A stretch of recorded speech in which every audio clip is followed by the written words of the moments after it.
responsables.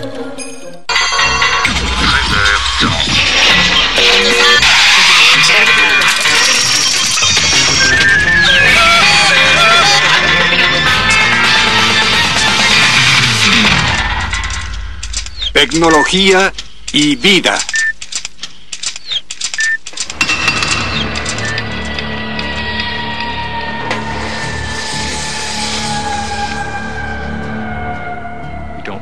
Ya no vivimos en la naturaleza, vivimos en una especie de naturaleza fabricada que tiene su propio conjunto de problemas. Las personas tienen toda clase de confusiones respecto a la tecnología, y de hecho la tecnología es una categoría muy difícil de entender para la gente. Es algo extraño, un algo que afecta nuestras vidas de tal forma que, ¿cómo es posible que fuera concebido por una persona? La pregunta es, ¿quién es esa persona?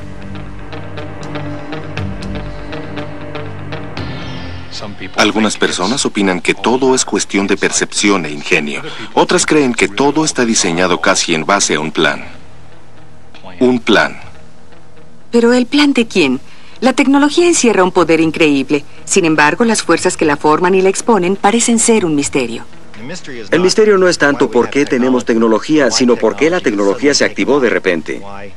¿Por qué en los últimos siglos de pronto estalló?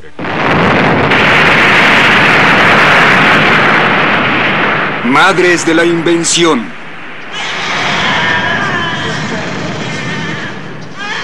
En todo el mundo, los diccionarios indican que esa invención es el proceso que forma la tecnología, pero no dicen cómo sucedió. Sin una explicación detallada, la invención se ha envuelto en un mito. El mito más grande que rodea a la invención es creer que la invención es por lo general un cambio tecnológico importante, y eso no es verdad. La mayoría de los inventos actuales es lo que nosotros llamamos de incremento. Esas pequeñas mejoras al proceso o al producto que hacen que esos procesos o productos se vendan más, sean más eficientes, etc. Y el invento puede ser a cualquier cosa, desde un sujetador de papeles hasta microcomputadoras, aún para pañales para bebés. ¿Estaba la piel de su bebé reseca esta mañana? Ya no más. Los pañales son una tecnología típica moderna y también un gran negocio. La Gran Bretaña invierte 450 millones de libras en ellos cada año y los Estados Unidos desechan 40 millones de pañales todos los días. El que pueda fabricar un pañal mejor puede abarcar una mayor tajada de esta tarta. El pañal desechable actual es de una ingeniería precisa. Es un sistema completo de desecho. Existe una enorme cantidad de tecnología en los pañales. Por ejemplo, la tecnología del material es muy importante para todas las diferentes cosas que se usan en los pañales. Tecnología plástica para la capa exterior, tecnología de adhesivos para la forma de lograr unir todas las diferentes capas, la tecnología de ajuste que en realidad, como sabrán, sujeta el pañal en posición, y la tecnología de producción en línea es importante porque se querrán producir estas cosas en masa a un bajo precio, por lo que las técnicas de producción también entran en esto.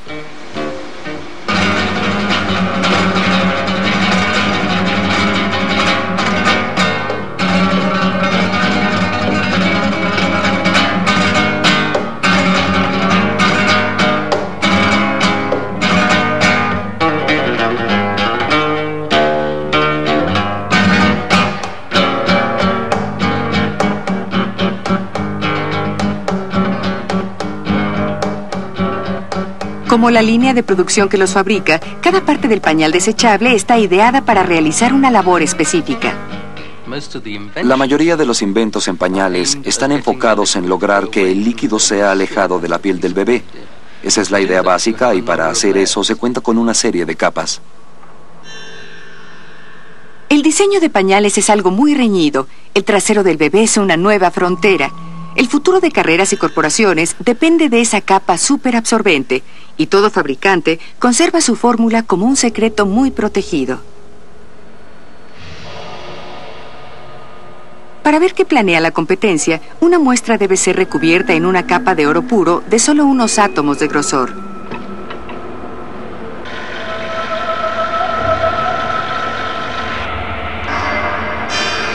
Este microscopio de electrones puede revelar la estructura de un pañal usando técnicas que primero se desarrollaron para radar y televisión. Tanto el microscopio y el pañal son tecnologías modernas típicas.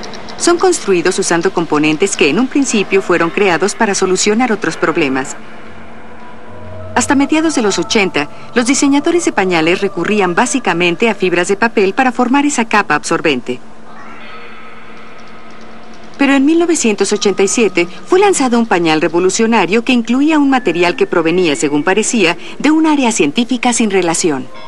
El total de la capa absorbente aún es de fibras de papel, pero entre ellas están pequeños cristales fabricados de un material llamado poliacrilato. El poliacrilato cuenta con una propiedad extraordinaria. Estos cristales secos pueden absorber más de 200 veces su propio volumen de líquido, convirtiendo el agua en una gelatina seca en segundos. El poliacrilato es fabricado de una larga cadena de moléculas y cuando son expuestas al agua, las cadenas se estiran y entretejen para formar una red que encierra el líquido. El agua no puede escapar y, a diferencia de una esponja, no será liberada de nuevo ni siquiera bajo presión. Es esta propiedad la que conserva seca la piel del bebé aún sentado sobre un pañal mojado. El 97% de esta babosa está hecho de gelatina natural como el poliacrilato húmedo. Años antes de que el poliacrilato fuera inventado, los químicos lograron sus conocimientos de gelatinas al ver la naturaleza. Pero las babosas no inspiraron directamente los primeros superabsorbentes. El pañal superseco es solo una tecnología que no fue inventada, sino acumulada. Un ejemplo encantador de cómo un invento inicial terminó teniendo un uso totalmente diferente fue el del caballero que inventó una sustancia tipo gelatina para conservar la ropa interior de seda. Esto fue antes de la Segunda Guerra Mundial, y por supuesto para cuando la guerra había terminado, él perdió su mercado. Sin embargo, fue muy persistente y buscó un uso alternativo para el producto. Y me pregunto si algún mecánico, al sumergir las manos en esa sustancia de aspecto gelatinoso para limpiarse las manos, sabe que de hecho esa sustancia fue inventada para conservar la ropa íntima de seda de las damas.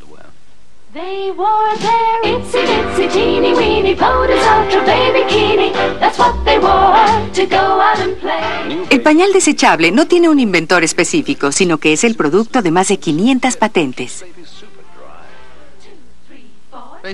Básicamente, una patente es un convenio entre el inventor y el Estado. El Estado dice al inventor: te concederemos un monopolio por un periodo limitado. Pero a cambio de eso, tú debes presentarnos el total de tu invento y nosotros publicaremos esos datos. Una de las grandes ventajas del sistema de patentes es que proporciona una enorme cantidad de ideas en cada tecnología que se pueda imaginar, y se logra un cúmulo de ideas que ayudan a crear mejores productos en un área en especial. En la actualidad hay más de 32 millones de patentes en todo el mundo y 1 millón más se añade cada año. Es un hecho real poco afortunado el que solo un mínimo de esas ideas llegue en realidad al mercado, porque existen fuerzas en él que deciden qué tendrá éxito y qué no lo tendrá. Y por desgracia hay ideas muy buenas que jamás llegarán al mercado. Por ejemplo, porque el precio al que pueden venderse no es el precio que el mercado soportará. No se vende.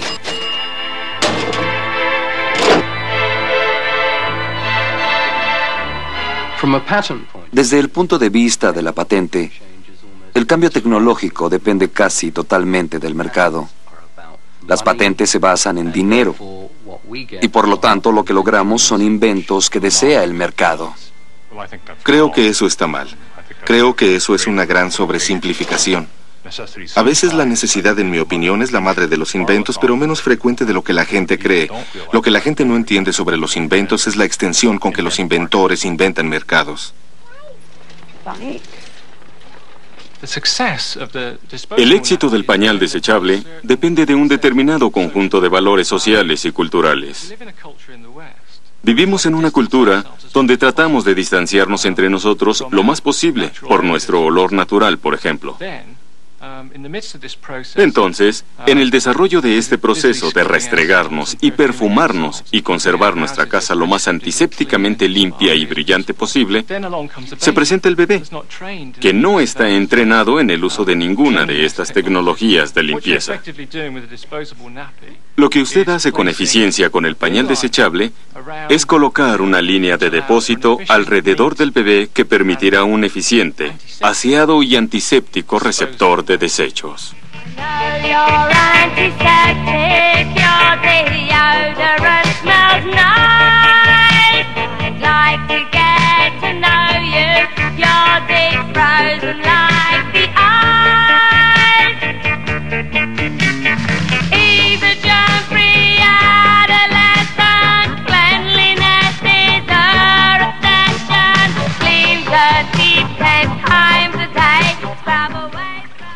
Ahora valoramos los pañales desechables por su conveniencia, pero antes de que existieran, usted lavaba los sucios o le pagaba a alguien para que lo hiciera. La gran mayoría de los bebés del mundo aún crecen sin jamás haber usado pañales desechables, por lo que el pañal no es una respuesta a las necesidades humanas básicas.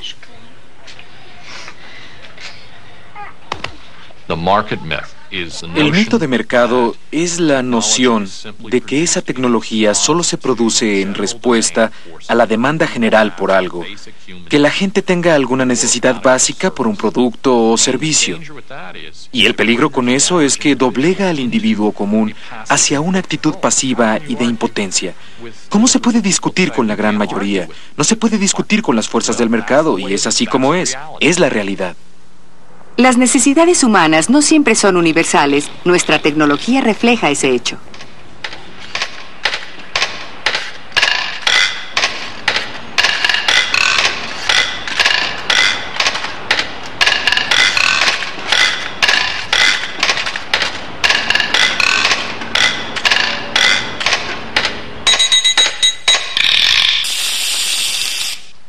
Nuestra cultura valora el espacio de estacionamiento. Cuando la demanda excede las existencias, decimos, vende a alguien que pague. El parquímetro se inventó para hacer justo eso.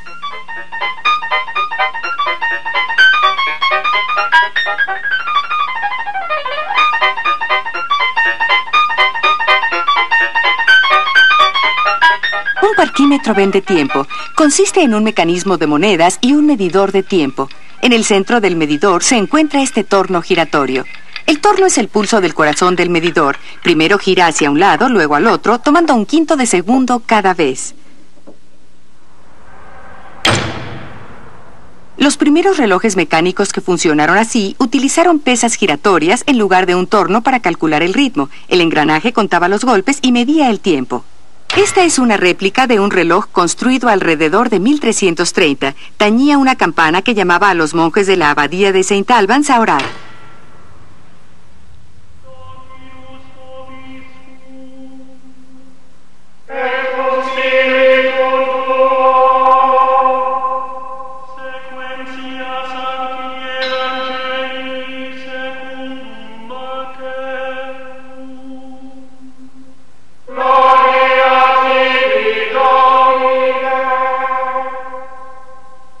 Algunos de los primeros relojes fueron de arena en cristal. La abertura en la mitad permite que solo unos granos de arena caigan a la vez. En este vidrio, cada grano toma 1/10 de segundo. Un recipiente de 1 hora necesita 40.000 granos. Primero la arena en cristal, después el reloj, finalmente el parquímetro. Aún así, algunas culturas jamás inventaron nada de estas cosas. ¿Por qué?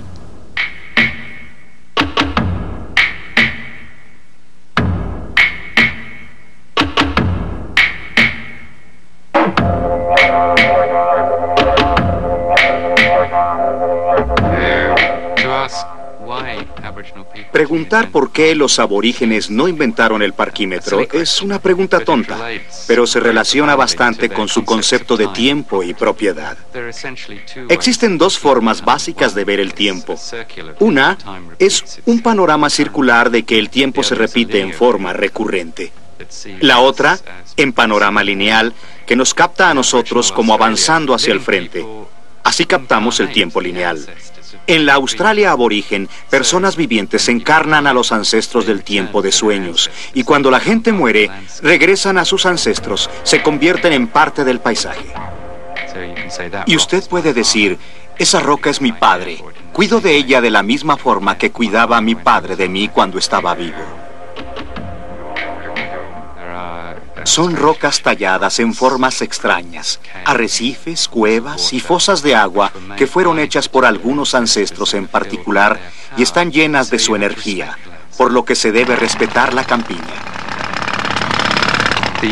El concepto europeo de la propiedad de la tierra es que es una forma de posesión que da el derecho de explotar la tierra en su provecho. El concepto aborigen de la propiedad es que se es un custodio o guardián a nombre de la comunidad y a nombre de los ancestros. El parquímetro no es necesario en la cultura aborigen porque no se requiere dividir el tiempo en tan pequeños segmentos. Y no existe el concepto de una persona como dueña de un espacio donde alguien más deba pagar por usarlo. Si estaciono mi auto en su sitio esta semana, usted tendrá el derecho de estacionar su auto en mi lugar la próxima semana. Ninguno de los dos presionará insistiendo en solicitar un pago por ello.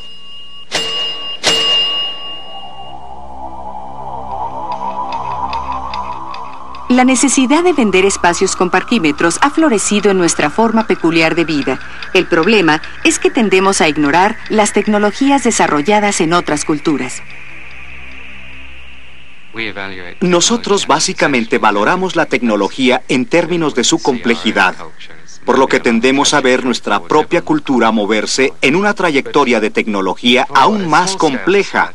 Pero para una sociedad de pequeña escala, como la cultura aborigen australiana, es esencial que se pueda fabricar y usar todo lo que se necesita en lo personal. El arpón de pizca es como la navaja del ejército sueco para el desierto. Es un instrumento de finalidades múltiples diseñado para hacer tres cosas. Para impulsar la lanza, también se usa como portaplato, y con una azuela se utiliza para dar forma a artefactos de madera. La simplicidad de la tecnología aborigen, acoplada con el hecho de que dentro de nuestra memoria ancestral aún estaban usando herramientas de piedra, nos mueve a catalogarlos como sobrevivencia de un periodo primitivo de nuestro propio pasado. Pensamos en la diferencia como algo relacionado con el progreso. Cualquiera que sea diferente a nosotros debe ser menos avanzado y colocado en un sitio inferior en la escalera. Para la gente aborigen esto es muy diferente. Ellos nos ven como seres obsesionados con la riqueza material, incapaces de recordar nada sin anotarlo o grabarlo en cinta, incapaces de localizar agua en el desierto. Y sus valores están más relacionados con la dependencia de otras personas que con los recursos natos propios. La cultura que fabricó los primeros relojes no solo lo hizo para conocer el tiempo. Esta máquina también simboliza orden, lógica y precisión.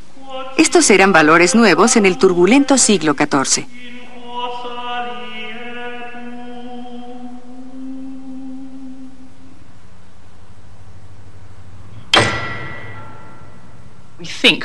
Pensamos contar con un concepto muy claro de causa y efecto. Somos muy hábiles para formar narraciones que nos hagan sentir en control. Y creo que sin duda ese no era el caso para muchos a inicios de la Edad Media. Considero que los inicios de la Edad Media eran sin duda tiempos difíciles de vivir. El mundo interpretaba en gran medida que todo lo que sucedía era un designio de Dios, por lo que si surgía una tormenta era señal de que Dios estaba molesto. Si había un cometa en el cielo, era señal de que sería un año de grandes calamidades. Del siglo XI al XIV, el mundo en ciertos aspectos se vuelve menos misterioso. Las personas empiezan a pensar que pueden entender cómo funciona y que tiene sus propias normas. En el siglo XIII se utilizó tecnología para explicar el universo. Artistas religiosos sugirieron que los ángeles podrían usar mecanismos para mover las estrellas y los cielos. Solo 2 siglos antes, esto hubiera sido herejía. Los misterios del mundo habían sido solo para el entendimiento de Dios. Ahora, las máquinas también pueden magnificar el poder humano en la Tierra. Se tiene la idea de que Dios es en sí mismo un fabricante de relojes, que ha creado al mundo como a un reloj, que lo ha activado. Por lo tanto, si usted mismo está fabricando un reloj que no es algo que esté retorcido o equivocado, está usted siguiendo el patrón que Dios ha fijado. Ahora supongamos que usted necesita tener relojes y que necesita saber qué hora es. Pero hubo personas en el pasado que vivieron esta revolución y comprendieron que en realidad no era del todo una ventaja. Y existe un bello poema de un poeta galés del siglo XIV que dice así: infortunio al reloj de carátula negra, en el extremo del foso que me despertó.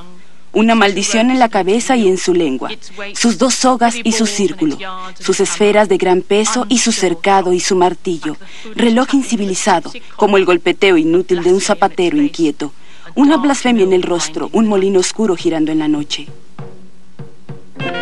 Pero un mundo controlado por relojes solo fue un cambio. Los siguientes 5 siglos también presentaron actitudes nuevas al comercio, provocando una demanda aún mayor de tecnología. El papel de un ingeniero empezó a emerger, alguien con conocimientos que pareciera ser capaz de solucionar problemas. El conocimiento en sí es un concepto interesante y tal vez se origina en el siglo XIX en América. La idea del inventor norteamericano en la frontera de civilización, utilizando su propio conocimiento yanqui para desarrollar soluciones tecnológicas innatas a los diversos problemas que enfrenta. Y eso ha sido un fuerte impulso en la ideología norteamericana en el siglo XIX, pero también en el siglo XX. Wayne, Nueva Jersey. Esta casa es un santuario, dedicada por su dueño a uno de los héroes norteamericanos. Él no era un político ni un general, era un inventor. La palabra inventor no fue común hasta el siglo XVIII, pero en los siguientes 100 años, los inventores parecen haber sido bendecidos con el don divino de crear tecnología. Ellos sostenían las llaves del progreso. Thomas Alva Edison es el más reconocido de todos. El hombre que vive aquí ha hecho de su casa un monumento a Edison y a la tecnología que es su legado.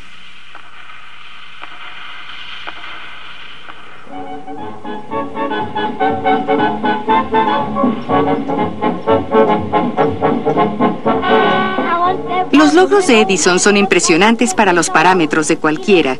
1093 patentes en una vida de trabajo que se extendió casi 70 años. Sus inventos más famosos fueron el fonógrafo y la lámpara incandescente.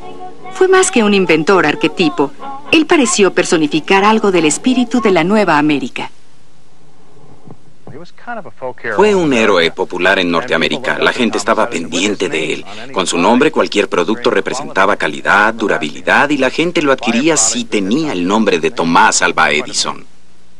Charlie Hummel ha estado coleccionando recuerdos de Edison durante los últimos 25 años. Ahora cuenta con más de 200 fonógrafos, cientos de documentos de Edison, bulbos de luz y hasta su permiso para pescar. Considero que los objetos personales significan mucho más que los artefactos. Edison tenía este permiso para pescar en su bolsillo. Ocupación, inventor. Edad, 74 años. Estatura, 1,68. Peso, 80 kilos. Color de ojos, gris. Color de cabellera blanca. Complexión media. Firma, Thomas Alva Edison. Edison vivió en una época dominada por individuos poderosos. Las grandes corporaciones aún no eran conocidas. Él podía tener contacto con el comercio y con la tecnología. Los nuevos descubrimientos significaban que el momento era adecuado para la invención. Hay momentos en la historia cuando los individuos, sin duda, interpretan un papel más importante. Con frecuencia esto es en situaciones donde la tecnología está en estado de fluidez y los individuos con un poco de imaginación y un poco de ventaja sobre cómo realizar mejor la tecnología tendrán más posibilidades en ese periodo de tiempo.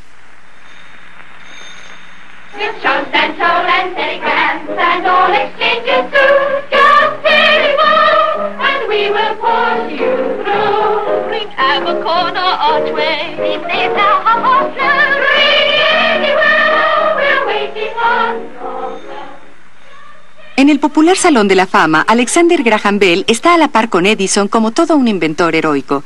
El recibimiento es justificado. Mientras nos es difícil imaginar la vida sin el teléfono, en 1870 la visión de Bell fue extraordinaria. En mi opinión, es obvio que en esa época era de gran importancia que dos personas pudieran hablar a través de un cable.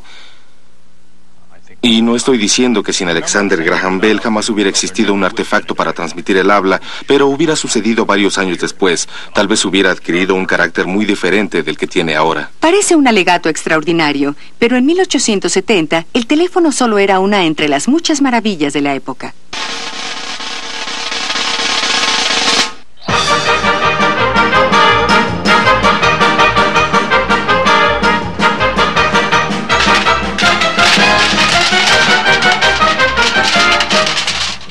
En sus inicios, los Estados Unidos era un país muy grande, por lo que había salas de conferencias y las personas viajaban por todo el país. Demostrando lo último en tecnología, pagaban 25 centavos solo para escuchar a alguien hablar.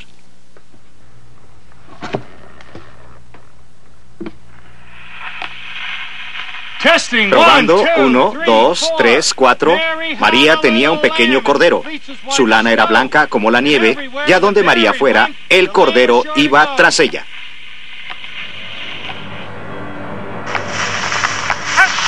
Probando, 1, 2, 3, 4. María tenía un pequeño cordero. Su lana era blanca como la nieve, y a donde María fuera, el cordero iba tras ella. Era mágico escuchar la voz humana salir de un trozo de metal. Las personas acudían de todas partes del país para asistir a esas conferencias. Para el público, Bell también fue un mago de la tecnología.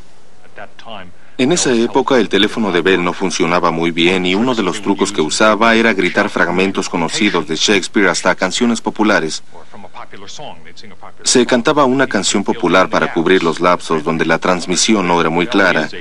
Bell era en este sentido un hombre espectáculo.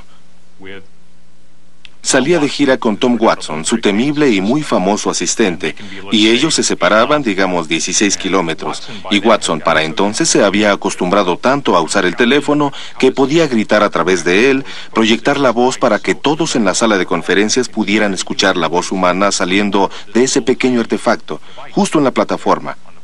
Y Bell podía hacer lo mismo hablando de igual forma, y lograban una reacción fabulosa en las personas que se sorprendían al escuchar la voz humana que provenía de ese pequeño artefacto.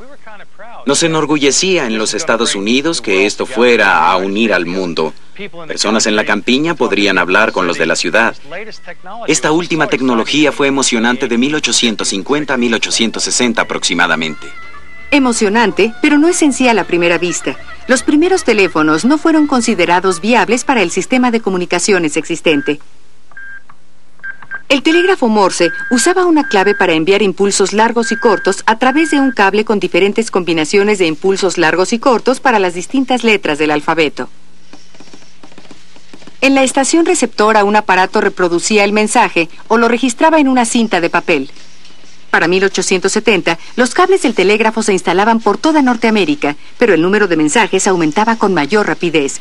Lo que la industria telegráfica necesitaba era una tecnología para enviar varios mensajes sobre el mismo cable. Su inventor sería muy bien recompensado. Tanto Edison como Bell compitieron hacia esa meta. Edison ganó, pero al hacerlo, se perdió del invento que finalmente reemplazaría al mismo telégrafo.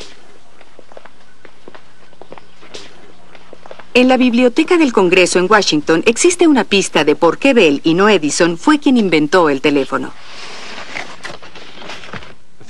Lo que es original sobre Alexander Graham Bell, y considero que es el motivo por el que es el inventor del teléfono, es que contaba con un enorme antecedente en impartir clases y trabajar con los sordos. Bell no sabía mucho sobre electricidad, pero había estudiado anatomía.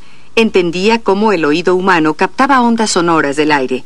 El oído usa un diafragma para transformar las ondas de sonido en vibraciones que son transmitidas por huesos pequeños al oído medio, pero también tuvo una inspiración personal.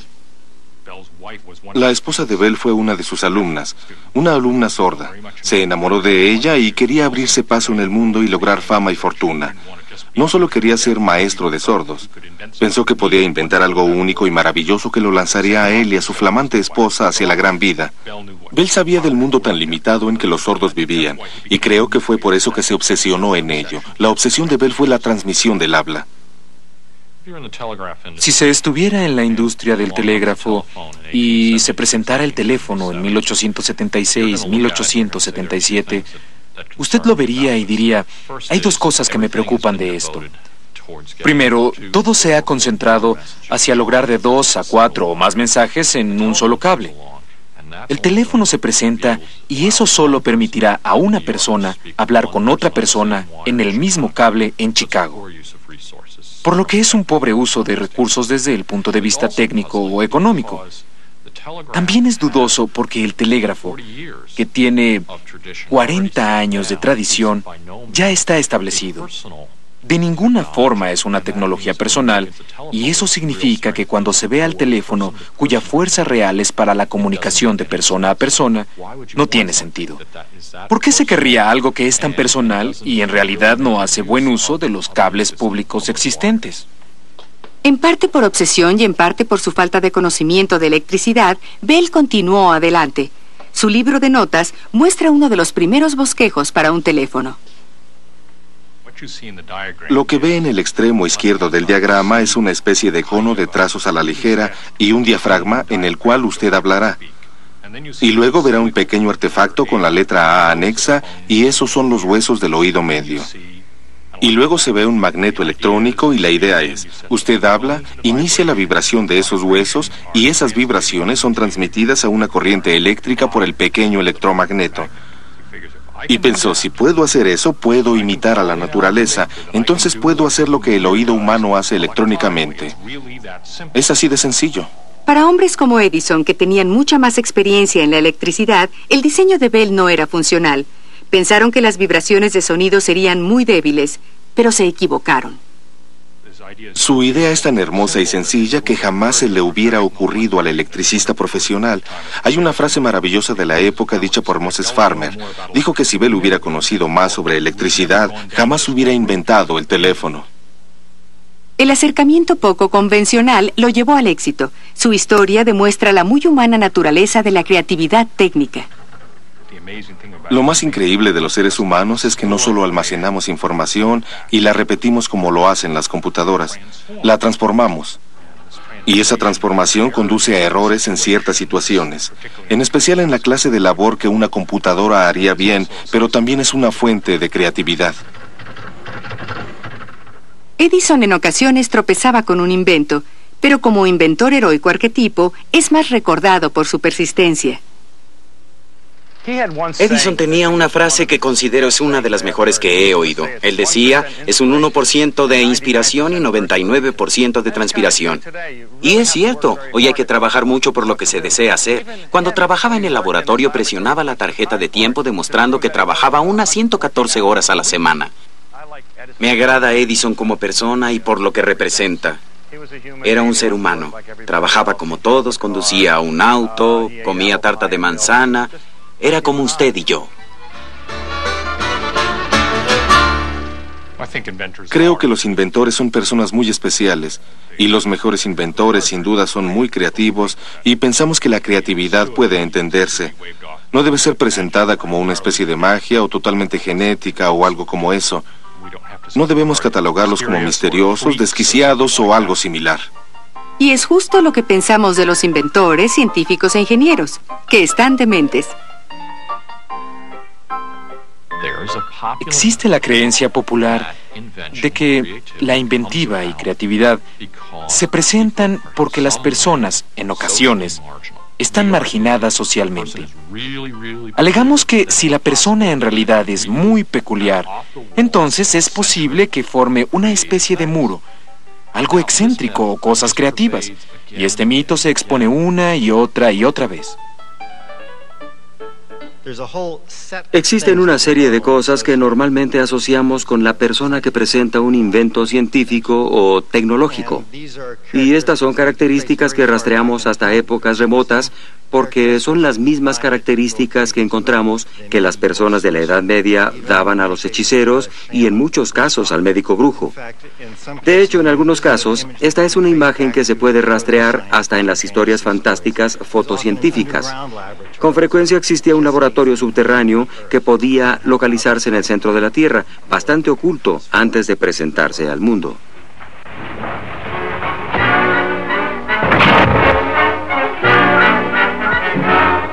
Descendemos a 6 kilómetros por minuto.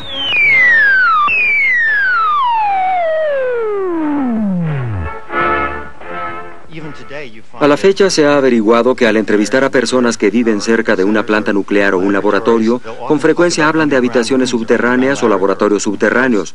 Y por supuesto, todos estos mitos constantemente son reforzados. Armas nucleares ocultas bajo tierra y cosas secretas que de alguna forma son ocultadas bajo tierra. Otra característica que posee este hombre es que cuenta con una tremenda fuerza interior, una fuerza que puede ser peligrosa para nosotros o para él mismo. Es factible que desespere, que enloquezca. Su demencia proviene de esta tremenda fuerza interior. El lazo se presiona demasiado, por así decirlo, y se rompe. He despejado el velo. He creado vida. He logrado el secreto de la vida. De la misma vida. ¿Ahora lo entienden? Con la vida de aquellos que han partido antes, he creado vida. Es curioso que esta imagen que tenemos del heroico individuo inventor o del peligroso individuo inventor fuera tan fuerte en la época de Edison, que era justo el tiempo cuando la investigación estaba convirtiéndose en colectiva. Edison fue una de las personas que inventó el laboratorio de investigación industrial, la fábrica de inventos. Al iniciarse el siglo XX, corporaciones mayores averiguaron que ya no podían depender de inventores excéntricos para tecnología nueva. Necesitaban una corriente firme de productos nuevos para sostener las ganancias y el progreso. Un siglo de progreso. La electricidad y la producción en masa originaron las máquinas de ahorro de trabajo para hogares y fábricas. Parecía que el futuro sería un sitio más brillante y mejor, todo gracias a la tecnología. Un mito diferente reemplaza al heroico inventor, la idea de que si podía hacerse, se haría, pero había un precio que pagar. Hay un acercamiento muy diferente a la tecnología. Ya no sentimos que la tecnología sea algo que entendemos, o cuando menos alguien en la familia entienda, o al menos una persona en el vecindario entienda. Es algo que entienden personas en un sitio remoto. Y por lo general, personas que trabajan para una corporación.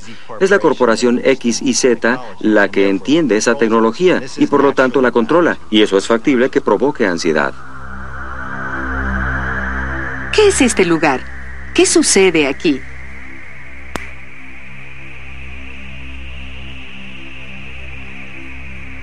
De hecho, esta es una planta química que fabrica los gránulos superabsorbentes usados en pañales desechables. Una sola bolsa contiene suficientes gránulos para 1 millón de pañales. La mayoría de nosotros no entendemos cómo funciona la tecnología a nuestro alrededor y no sabemos quién la fabrica.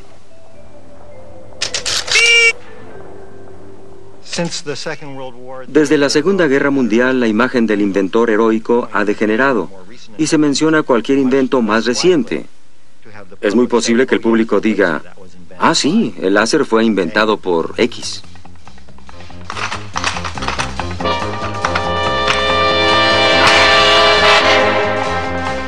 El primer láser fue construido en el pináculo de la Guerra Fría.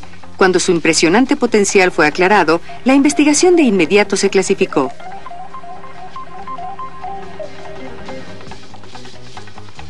El diseño básico continúa siendo igual. Los láseres se basan en la propiedad de algunos materiales para producir una forma de luz en extremo pura.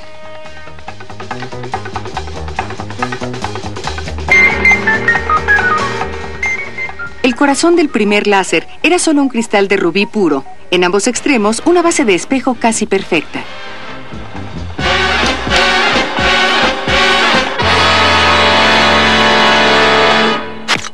Iluminado con la luz intensa de una potente lámpara, el rubí se satura de energía. En su interior, un átomo libera su energía como una pulsación de luz muy pura. Eso activa a otros a hacer lo mismo, por lo que la pulsación se fortalece más mientras rebota entre los espejos. Un espejo se fabrica imperfecto deliberadamente, por lo que parte de la pulsación se filtra cada vez hasta que la energía de la barra se agota. Hoy día, no todos los láseres utilizan un cristal de rubí sólido. Gases y líquidos también funcionan. Este registro en supermercado utiliza un láser. Como el pañal desechable, es una tecnología moderna típica que no tiene un solo inventor. Es una combinación de muchas tecnologías. Cada uno de los productos en el supermercado tiene un número específico. El número es representado como un código de barras, una serie de barras impresas, gruesas y delgadas. Dentro de la registradora, un láser lanza un rayo de luz dentro del sistema de espejos. Uno de los espejos gira en un motor, por lo que el rayo del láser sale recorriendo el patrón de líneas. Solo es un rayo, pero transcurre tan rápido que nuestros ojos ven el patrón completo.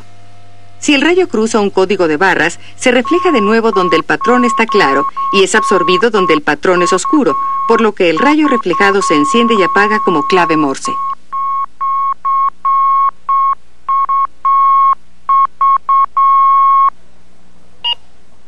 Los destellos largos y cortos son captados por un sensor de luz y decodificados por la electrónica para dar un número al producto. A cambio, eso permite a la computadora identificar el producto y realizar el cobro. Los discos compactos funcionan en forma similar.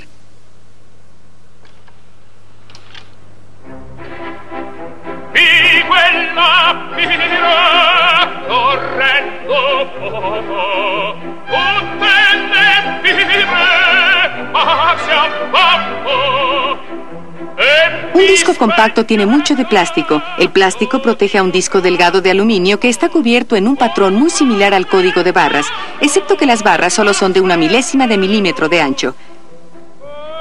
El reproductor de disco compacto utiliza un láser para leer el delgado patrón en el disco. Su rayo es infrarrojo, por lo que no es visible a nuestros ojos. Como las barras en el código de barras, los trazos en el disco compacto representan números. Los números indican las vibraciones de una onda sonora, no comestibles, pero la tecnología láser es casi la misma. Si alguien se hubiera propuesto en los años 50 inventar una mejor forma de archivar música o hacer más rápido el cobro en supermercados, ni por un momento creo que hubiera inventado el láser. Una vez que se tiene el láser, lo que sucede con él depende mucho del medio ambiente. Y cuando el láser fue inventado, sus primeras aplicaciones fueron para uso militar. El rayo mortal, la imagen de James Bond que casi todos conocemos. Existe una imagen muy antigua del rayo, de este rayo mágico. Lo captamos en pinturas antiguas y dibujos, ya sea centelleando como un halo u ojo diabólico, y esto ha continuado hasta la época moderna. Hay docenas y docenas de películas presentando rayos mágicos y rayos mortales. Prisioneros del rayo. ¡Flash! ¡No disparen! ¡No lo detengan! Al fin ha llegado, Flash. Te estás exponiendo mucho. ¡Te dejaré en libertad! Él ha elegido su propia muerte. Con frecuencia son llamados rayos de la muerte, pero también pueden lograr toda clase de transformaciones maravillosas. Los encontramos alterándose y haciéndolos más pequeños. Los encontramos sanando. Existen rayos que curan, pero por lo regular son rayos mortales que se utilizan para destruir ciudades o arrasar con todo sin cesar.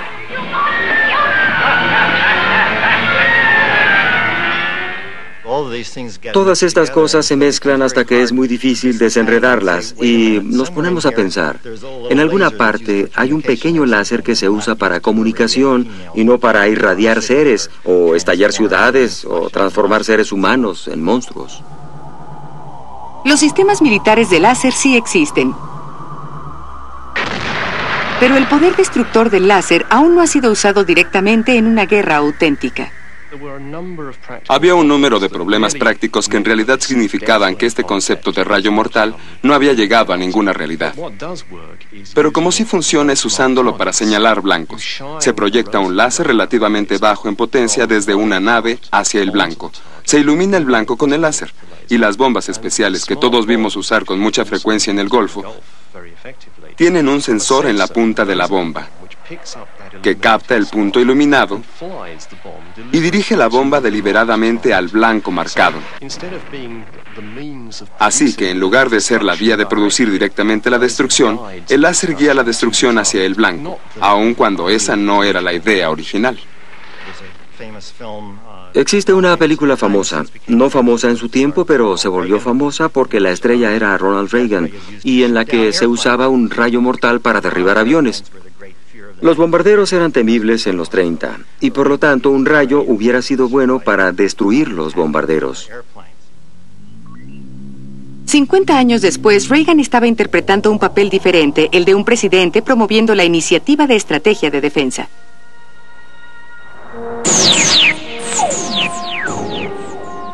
Permítanme compartir una visión del futuro que ofrece esperanzas. Recurro a la comunidad científica de nuestro país, a aquellos que nos dieron armas nucleares, para que ahora dirijan sus grandes talentos para apoyar a la humanidad y la paz mundial, para encontrar la forma de anular esas armas. Muchos miles de millones de dólares se han invertido en la milicia en programas secretos tratando de usar el láser como rayo mortal, tratando de usarlo para destruir tanques y esas cosas. Por desgracia, todo ha sido dinero desperdiciado. El láser es como muchas tecnologías, su aplicación demuestra ser muy impredecible. Hoy día, ya no es visto como un rayo mortal altamente especializado. En realidad, un láser es solo otro componente común disponible en el archivo. Los láseres son construidos de partes de muchos otros inventos y un láser necesita de muchos más inventos a su alrededor para ser de utilidad. Virtualmente, casi toda aplicación de la tecnología láser lo coloca dentro de un sistema mucho más grande.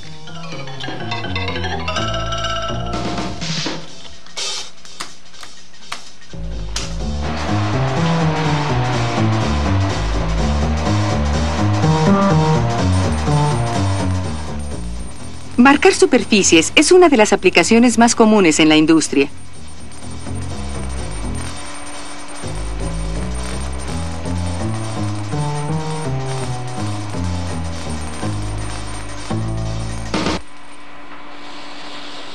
El mercado mundial para productos con láser representa más de 100 billones de dólares al año.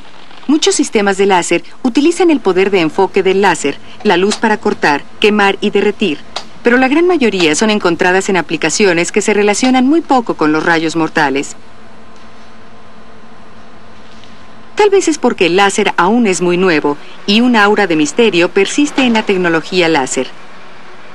En muchos aspectos, el láser es la tecnología arquetipo, un poder que puede usarse para bien o para mal.